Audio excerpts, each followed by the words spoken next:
Hello mga ka-chef at mga ka-berks. Welcome back to our channel mga ka-berks, mga ka-chef. Ngayon gagawa natin ng ika-carve natin yung YouTube channel ni Keropi Vlogs mga ka-chef. Pasensya na sir, ngayon ko lang to nagawa.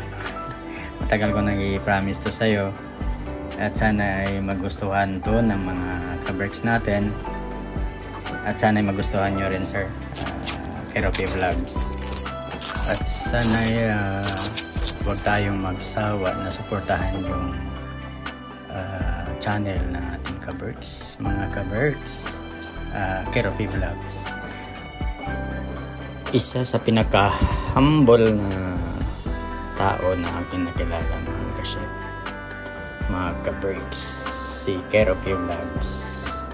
Napakasimple, saka actually mga ka-chef, mga ka-berks, magkasama kami nito sa isang trabaho mga ka-chef. Magkasama kami sa isang building, so lagi kami nakikita nito mga ka-chef. Talagang napakabuting tao nitong si Keropi Vlogs mga ka-chef, mga ka-berks.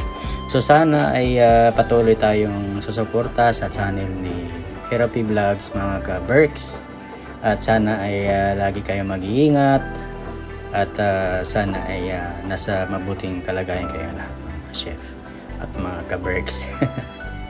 At sana ay mag-enjoy kayo sa aking munting handog na watermelon carving para sa channel ni Keropi Vlogs mga ka-berks.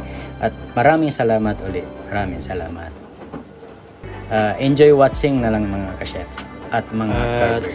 Sana po mga ka-berks, baka naman po pwede nyo din akong i-subscribe sa aking channel, sa aking YouTube channel mga ka-berks.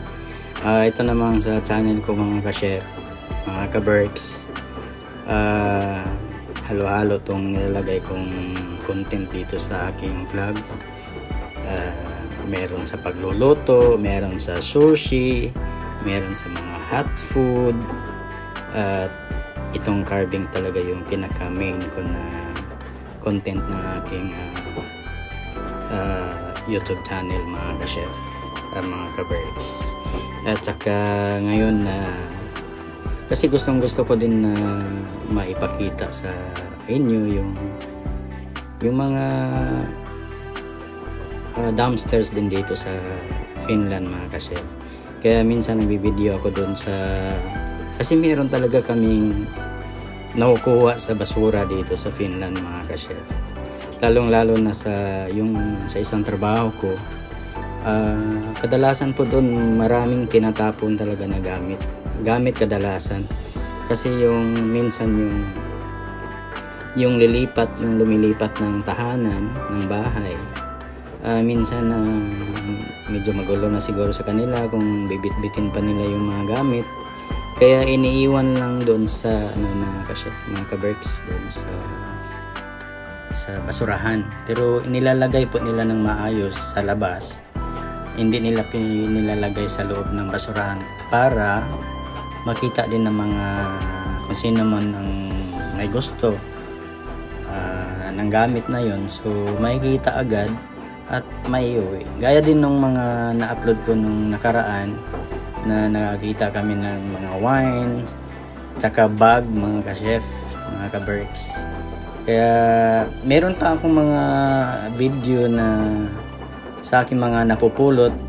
Actually yung iba nandito sa bahay, gamit ko yung electric fan, meron akong vacuum cleaner, yung mga nakukuha ko dun sa basurahan mga kasi. Kaya minsan talaga napakaganda kasi mag-video din ba ng mga gamit na pinamimigay tinatapon dito sa Finland. Kaya tong content ko mga ka-chef ay halo-halo na lang. So pasensya na kung hindi talaga isang ano lang yung content ko mga ka-chef, mga ka-birds. So sana'y mag-enjoy kayo sa aking ginawang carving mga ka-birds. Enjoy! Dito mga ka-chef, naisip ko na patapos na ako actually dito, kaso naisip ko na papalitan ko tong kulay ng Philippine na flag natin mga ka-chef, mga ka-birds. Kaya nag-cut ako ng kulay red dun sa pakwan, at saka gikat ng kasize din ng kinuha ko dun na part sa flag natin. At yan yung ilalagay ko dun sa flag. So ganito lang siya mga ka-chef, ay mga ka-birds. Ayan, so pasensya na Keropi Vlogs sir, medyo nalipat ko yung flag mo. Instead na katabi dito sa pangalan ng dito sa gilid, nilagay ko na lang sa taas para magiging ano siya, makita talaga sa watermelon. Yan, nilagyan ko, nag-cut din ako ng blue, green naman niya actually, pero halos pareho na din. So ganyan siya mga ka-birds. Yan, so maraming salamat sa panonood mga ka-birds. Sana'y magustuhan yung lahat mga ka-birds.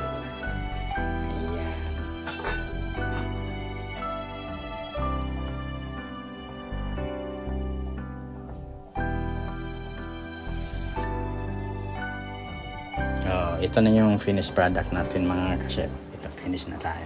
So maraming salamat sa inyo. Maraming salamat sa panonood. Hanggang sa muli mga ka-birds. Ingat po kayong lahat. Bye bye!